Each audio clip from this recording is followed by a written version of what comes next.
Welcome to Speakeasy Spirits. I think everybody should have a backup, foolproof cocktail recipe.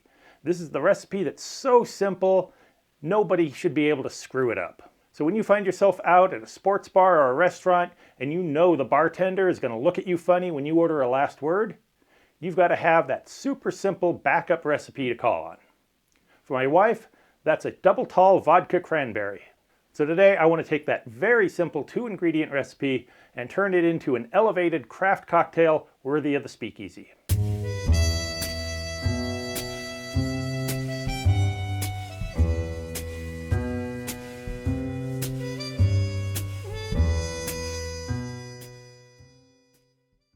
For a starting point, I'm going to make that double tall vodka cran the same way those bars do. We're going to free pour a random amount of vodka into a glass filled with ice. We're going to take some cranberry juice and then maybe a wedge of lime.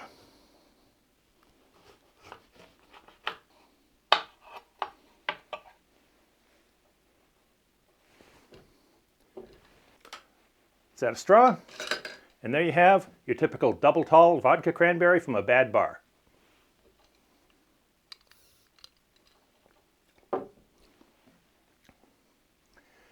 It tastes exactly like you'd expect.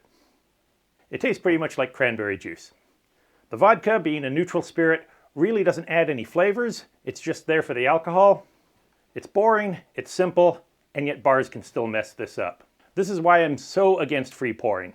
My wife has ordered this many times, and we've got it so strong it's almost undrinkable, and where it tastes like nothing but cranberry juice and there seems to be no alcohol in there whatsoever, and that's from the same bartender on the same night. The right way to do this is to measure. I'd go with 2 ounces of vodka, 6 ounces of cranberry. You can adjust that to your own tastes, but if you measure, you can always go back to the exact proportions you like. Let's get this out of here and move on to a better cocktail.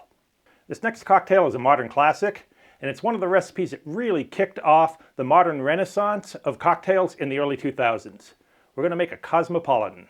We're going to go with Dale DeGraff's recipe for a Cosmopolitan. He came up with this in the early 2000s, and it became famous when it was featured on Sex and the City. It was pretty much the only cocktail I ever drank on that show. We're going to start with 1 ounce of cranberry juice. Now you want to make sure to get 100% pure cranberry juice. You really don't want to try to use cran apple or cran grape or cranberry juice cocktail. Go for the real stuff. Next we need a 1/4 ounce of lime juice.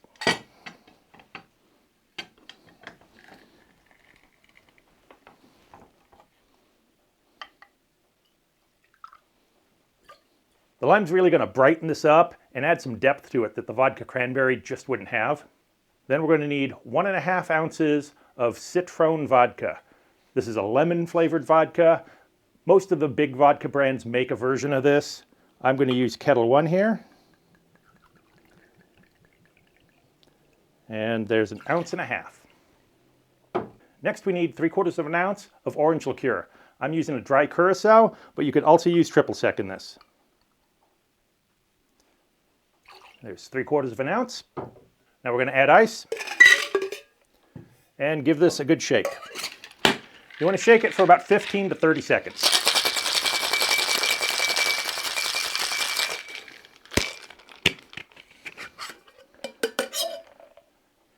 Let's strain that into a martini glass.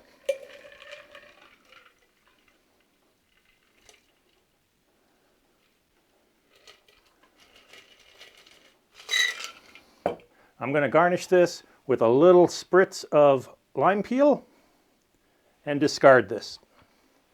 There you have Dale DeGraff's Cosmopolitan. It's bright, it's citrusy, you've got lemon, lime, orange. The cranberry juice kind of brings it all together and rounds it out. The cranberry's not overpowering the way it is in a lot of cranberry cocktails. The vodka really takes a back seat here. It doesn't taste like a strong cocktail, there's no alcohol burn. What you mostly get are the fruity, citrusy notes. Overall, a pretty good cocktail, but I know we can do better. For our Speakeasy Cosmo, I'm going to play it by ear, just make something up on the fly here. We know we need cranberry, so I'm going to go with 1 ounce. We know we need vodka. I want to skip the flavored vodka and just use standard Kettle 1. And we're going to pour a full 2 ounces here.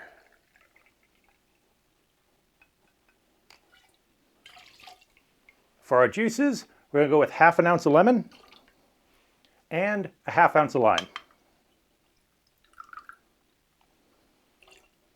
Now instead of the orange curacao or triple sec, we're going to add orange marmalade.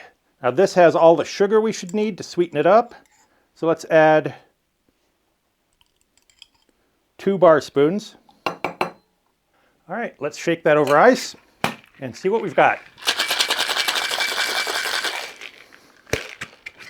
We're going to use a coupe glass, and because we used the marmalade, we're going to need to double strain this. So Hawthorne strainer on the shaker, fine mesh strainer underneath.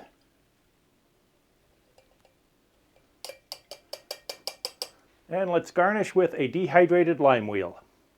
There you have the Speakeasy Cosmo.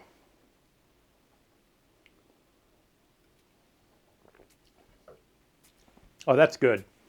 It's tart, but the marmalade adds just enough sweetness without making it a sugary sweet cocktail. It's definitely on the dry side, very citrus forward, and there's just enough vodka in there to give it a little kick. And then you have the underlying tones of the cranberry, adding a little more tartness and rounding it out with some berry flavors. And then you have the evolution of the Vodka Cranberry. A very simple recipe that's my wife's backup plan when we're at a bad bar, to the elevated Dale de Graaf version that really kicked off the cocktail renaissance of the 2000s, and our Speakeasy variation. I hope you liked the video. If you did, be sure to like and subscribe. We'll see you next time.